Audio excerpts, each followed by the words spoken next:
Hungry Trilobyte podcast would like to start by acknowledging SoonerCon. Join us for Oklahoma's premier pop culture convention. SoonerCon returns June 20th through 22nd, 2025. This will be the 33rd year for SoonerCon, and this year will bring even more cosplay, celebrity guests, kids' workshops, gaming, comic art, and after-hours events. Visit SoonerCon.com for details. On tap today, we have Philip Tarl Denson. How are you doing this fine morning? Yeah, good. Thank you. Good. How are you?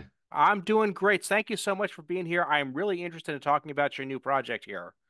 I say new, it's been out for a couple of months now. It's called Future Tales. And I love the concept. I haven't had a chance to get my hands on a copy yet, but I'm looking to rectify that in the very, very near future. Oh, and we will definitely we can send you something, maybe a digital copy or maybe even a hardback.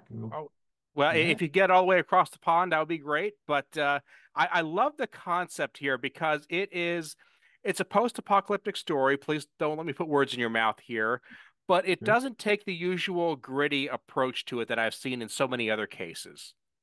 Yeah, like if we wanted to combine the cyberpunk future with a post-apocalyptic. We often think of post-apocalyptic as, the world as it is now, and then the whatever's happened, the apocalypse has happened. Whereas in my one, because of the subject matter, I wanted to have that heightened technology and some really fun stuff. Because, I mean, the premise for your listeners who may not know is it's classic fairy tales reimagined into a cyberpunk and post-apocalyptic world. So we have these characters that Little Red Riding Hood, Goldilocks, Jack and the Beanstalk, that stuff, but they're all set in the same world. And we put them where they show up in each other's stories. Each chapter kind of interweaves, they inform each other, telling one bigger story. So the final chapter is actually all of these main characters coming together to fight the big bad wolf, which is the World Order Liberation Force. And that's one thing I really wanted to do in that cyberpunk post-apocalyptic world, is to create a universe really where these characters can play. That sounds really, really cool. The kind of guy who really does like reinventing fairy tales and classic stories because I feel like there's so much in there that just needs to be brought to a new generation. I was having a conversation with some people not too long ago that any kind of punk story, whether it be cyberpunk, Yeah. steampunk, diesel punk, the core theme is always that you have one, down on their luck character fighting against the big oppressive force. And that's definitely what's coming through in your story too. Absolutely. It's just that our big oppressive force is um, a allusion to a classic fairy tale villain, the wolf. And this is how I came up with it. I remember this is years ago. I was at university or something, and just going through folk tales and classic fairy tales, and how they continue to be reimagined anyway. Even the Brothers Grimm, they were reimagining classic stories and just sort of solidifying them a little bit. But since then, they've been reimagined hundreds of times, and the world over. That's the other thing that kind of spans the globe. Everyone knows these stories, of Sleeping Beauty and Rapunzel and all that. And in my mind, it was like, oh, okay, there's a lot of shared DNA between these stories. The woods, for example, Hansel and Gretel gets lost in the woods. Little Red Riding Hood in the woods. Goldilocks. Like, I kind of in my brain, as I do, I was like, oh, well, that could all be the same woods, for example. For our story though, I saw a concept, a picture of a blown up city, basically a city that's been destroyed. And a lot of the frames of the buildings, the skeletons of the buildings, kind of looked like trees. They had these branches, like metal girders and concrete, which made me go, oh, a destroyed city is like the woods. And that's what became our version of it here. And our survivors live underground, and they venture up onto the surface every now and then to deliver messages, like Red Riding Hood has to deliver a message from one underground city to the next. So that's where it all started to come together, with these stories almost already in a shared universe, but just bringing it into a future world. What you're describing there is kind of it's a great way to highlight the advantage a comic book has over telling a story orally or through text, which are both very valid means of getting the story. But when you have a comic where the visuals become something very, very integral to the story, this is probably the kind of thing that couldn't be told any other way.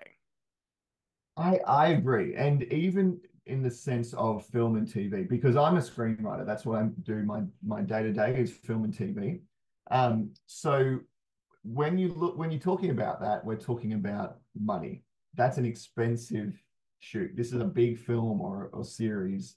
However, when it becomes animated or it becomes in a comic, the same price for a page. If I'm doing the art for a page or there's paying an artist for a page, they can find that the visuals, big, post-apocalyptic type stuff, or like hover bikes or a floating city, which is, that's where the wolf soldiers are in, and Jack goes up to the floating city in the Jack and the Beanstalk chapter.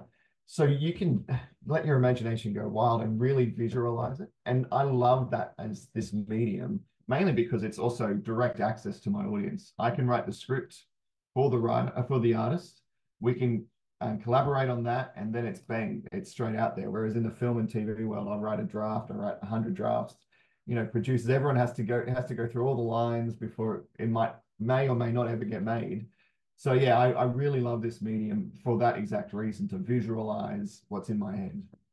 Sure. And you mentioned Sleeping Beauty there. Just to use Sleeping Beauty as one example among many we could use here. A lot of people think of Sleeping Beauty and they think of the Disney version, which is valid. And that's a very particular aesthetic caught in a very particular moment in time, which is great. But that Mm. means you can have your own aesthetic captured in your own moment in time. You can forever capture the way you want to look right now, no matter how many generations go through the story. That's a really good point. And there's been obviously a lot of versions of the Sleeping Beauty story, some pretty dark.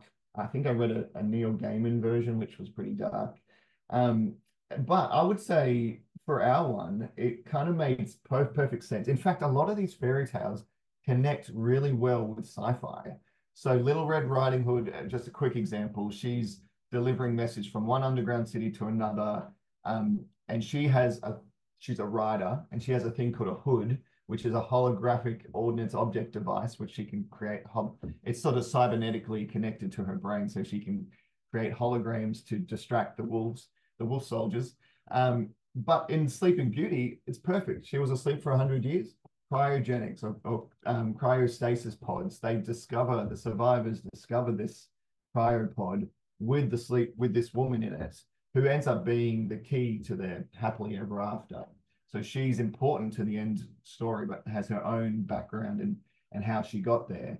And all the stories connecting up was what I really love too, but they all have that strong sci-fi element to them, which allows me to connect with the fairy tale and explore them in a way that I would want to explore them. And a lot of people might be thinking that this is too much of a stretch or you're almost forcing the connection. And I'm going to go in the opposite direction there. I really think the original stories that you're talking to were very much borrowing from the storytelling traditions of the time, the fantasy of the time, which would have been a contemporary story. And whatever science they were using then, there's nothing saying you couldn't just interject our science now and Yeah. essentially tell the same story. I think it's a very natural flow that you've got there. Actually, it's a good point. I would say when these stories were going around, it was their version of sci-fi or fantasy. It was their genre stories because there's magic involved, there's scary creatures. There's no talking wolves in back then. They were not you can't sleep for 100 years. These are science fiction stories before they had science. Well, the science in the way that we know it. So it is literally just looking at those stories, and that's the other thing. And you mentioned this is not about forcing them into something. It was looking at them individually and saying, where were the natural connections to what we now would perceive as a sci-fi element, and then just letting that tell itself. So yeah, we had a lot of fun with it.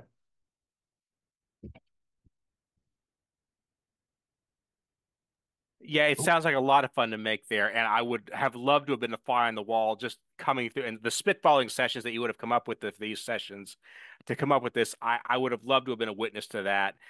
because I'm the kind of guy that really does love to reinvent things to see if we can put a different spin on it. You mentioned Neil Gaiman before. Did you happen to read his spin on Norse mythology? Oh yes, absolutely. And even connecting that to like J.R. Tolkien, he was a scholar, I believe, maybe a Mhm. linguist on Norse stuff. I've always been connected that way. My last name Denson, I believe, comes from that. I've got the Gaelic Norse kind of hair as well. Mhm. Um, but yes, I do love when people take old mythology. Firstly, I just love mythology and those stories, and whether we're talking Greek or even just different cultural stories from around the world that have been around for generations, and then looking at what they are saying and maybe how we would retell them. And yeah, Neil Gaiman did a really great one on the Norse mythology, which yeah, I'm assuming you've read and loved. I have a big fan of that book, and just to go back to a different tradition, like Greek mythology, a lot of people who study it pretty seriously get from the Bullfinch's mythology book, which is just one particular take on that series. It's Mm, not the only one. It's not even a particularly unique one, but it's the prevailing one, and that's all it is. There were so many different spins on it back then, and there yeah. have been so many different spins on it since then. You don't have to limit yourself when you say, hey, this is a cool story. What if I just want to make Xena the warrior princess? There's nothing stopping you from doing that. Absolutely, and it worked for them, didn't it? So, It sure but did. you're absolutely right. It's funny how it becomes this is what it is. And we Yeah. all assume that it becomes one thing. But the truth is, it was so much more malleable than that. And different Mhm. regions even had different versions of how they would tell that story, or their gods would be different. Yeah, it's quite an interesting how we've crystallized these things that were never crystallized. Like, okay, to full disclosure, I'm a Star Trek fan. The Ah, word canon means something very specific to us, and we take that word very seriously. And I think those kinds of arguments have stopped us from enjoying the exact kind of thing that you're doing right now. And that's a shame. It really is that we think that, we can just disregard so many great attempts at storytelling because it's not right. I'm using air quotes here for the people listening to the audio version. that's a really interesting point. I would say with something like Star Trek, who I'm also a fan, because that's a bit more modern and you could kind of hold on to that. Like Roddenberry could sort of say, this is what it is, but this all the stories are that he was like, yeah, go for it. Like however the actor pronounced their name, that's how it was going to be pronounced. I heard that um, Data was meant to be data, which was the prevailing way of how you, even in the US, I think something like 70% of people would pronounce it that way until that series came out and the actor pronounced it as data. And now most people in the US pronounce that word as data. So it's funny how sci-fi can have an influence, and even one person's choice on how they pronounce a word can actually have an influence in greater society. So, what did you like to read when you were younger? What stories kind of fed into this project and these works that you're putting out now? Because everybody starts somewhere.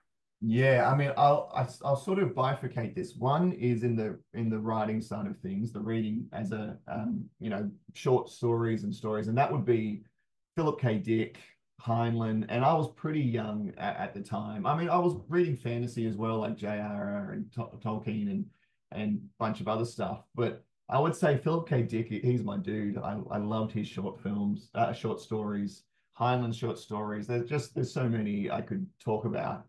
Um, and then on the comics side, it's funny, like I actually started through Tintin comics and Asterix comics because I was a younger lad. And then my dad got me into more European comics and like Conan the Barbarian, things like that. And then I got into, because I was a sci-fi guy, I think I was about age 10 or 11, someone handed me an X-Men 2099 comic, which was a small, shorter series back then, and I got into the classic comics that way. But then, I loved my literary stuff and I kind of looked more for my independent comics. So as I grew, I went through my image stages and then now I just really get into independent, unique stories that I haven't seen before. That's what I really want. And that's really where the action is now. And I'm a DC guy. I mean, I'll be honest with you, I still buy a lot of Superman, occasionally a couple of those heroes, but I buy a lot of that. And yet even I have to admit that the real brain stuff, the genius stuff is happening on the independent end. I go to a convention now and I always have independent comic producers, showing me their stuff, and it's like this is way better than anything I'm seeing from the big two, which is not to disparage them. It's just it's so damn good. Yeah, and if you think, because I got into DC as well, especially through Vertigo, the Vertigo line, and the storytelling was some of the best storytelling. And yeah, maybe if I look back in my mind, I'm like, as a kid, it was very formative for me. And I was like, oh, but I was looking through kids' minds. But I look back at some of these stories, DC, even Marvel, like there was some great Marvel storytelling where just good storytelling. But yeah, and I think it does still happen today. Like even in the new latest series of Transformers, it's good storytelling. It's Transformers, and yet the storytelling is really solid.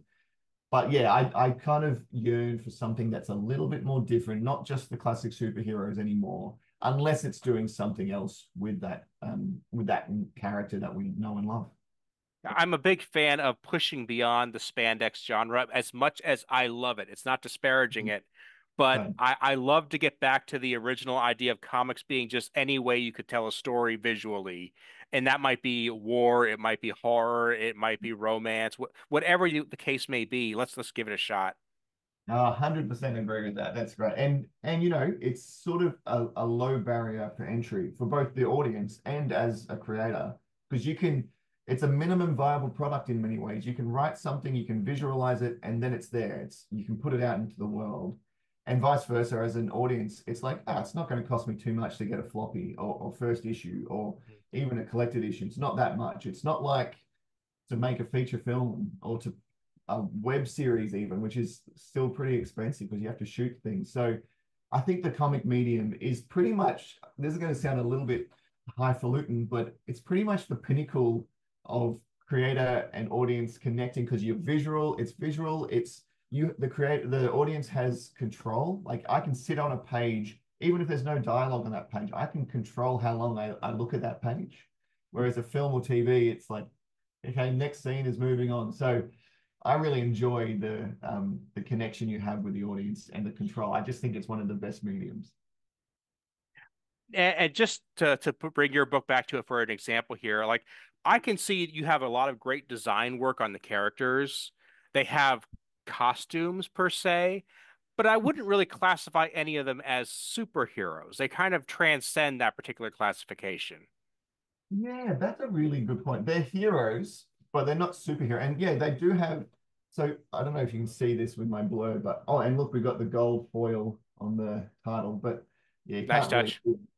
But they do have their look, because one of the things we did with this book is every chapter we used a different artist from around the world. In fact, we've got artists literally from around the Philippines, Nigeria, Brazil, France. Like we've got uh, the artists coming from different countries was part of the design as well, because fairy tales is universal. Even though they started as a European thing, these are known from Japan to Peru. They know these stories back to front, like we all do.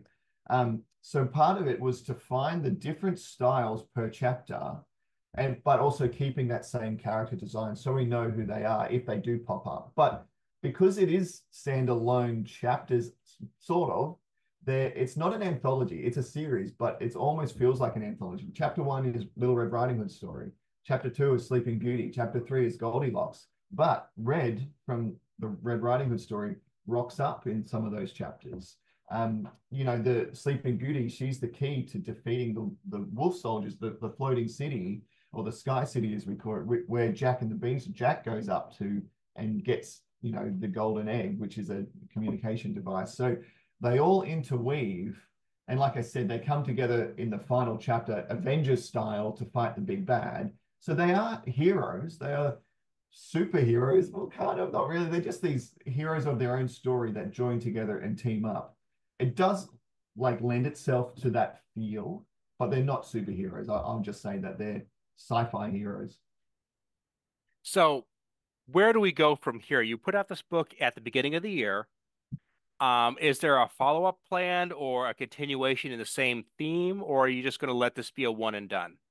Well, there is stories that we would love to explore that didn't make it into this book, like other classic fairy tales, um, like Little Mermaid or Rumpelstiltskin and Pinocchio, all the ones which you would be able to kind of see the sci-fi element to it. Pinocchio is a man who creates a puppet boy. Like in the modern discussion about sci-fi, that's a robot.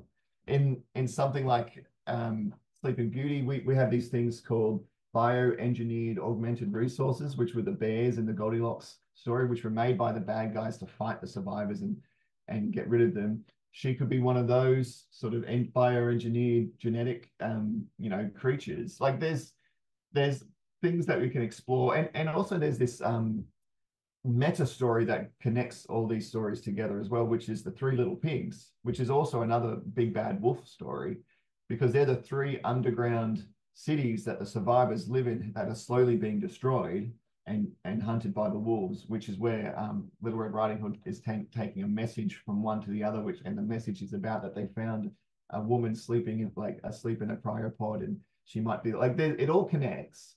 But there's so much more stories we want to tell. So it does tell one complete story. It finishes with this graphic novel. It's 106 pages, perfect bound. It finishes the story, but there's so much more in this world we can explore, including a version of Wizard of Oz, which would be some survivors coming to Australia, which is where I'm from. And, we can have the lion being a mutant, animal augmented genetic thing. The Tin Man would be a robot. Like, come on, it writes itself. There's a lot of things in there that I'd want to explore. But just quickly, there is also the possibility, the very early days, that this can become an animated series. We may be pitching to some big names for it to potentially be an 8 by half-hour animated series in the vein of, the Marvel What If, or Arcane, or Blue-Eyed Samurai, that sort of stuff, but for all ages. This absolutely has to happen. I mean, I love the idea. The only stipulation I have is if you do one, a volume two, if you will, where, Oz and Australia become one and the same, and you make that connection. I just want to come to Australia personally and pick up my copy. That's just my personal rule here. I think that's a fair deal. We'll get you over. We need some more people over here anyway. I'd love it. I'd love it. Okay, Phil, where can people pick up your book and follow your adventures on the web? I would say go to Amazon, look up Future Tales by Tarl Denson. Get your own copy there. We've made it relatively cheap, and I think it's free shipping as well in the US or North America. Otherwise, if you're from somewhere else, go on to the website, which is wildnorthcomics.com/Future Tales, or just look at wildnorthcomics.com. We've got some other comics that we've just been launching. This was our first standalone. We started as an anthology, which is where these chapters came from, 10 pages each. But then we brought it together for this graphic novel, and we've got some other really cool comics coming out as well. But yeah, get on to Wild North Comics. Fantastic. Everything you just said is going to be on the website, on my website, aaronbossick.com, in the show notes. I'm going to give people links straight to your book so they can get it without any friction whatsoever. I want to thank you so much, and I'd love to have you back as soon as we hear more from you. Oh, lovely. It was a pleasure being here. Thank you so much.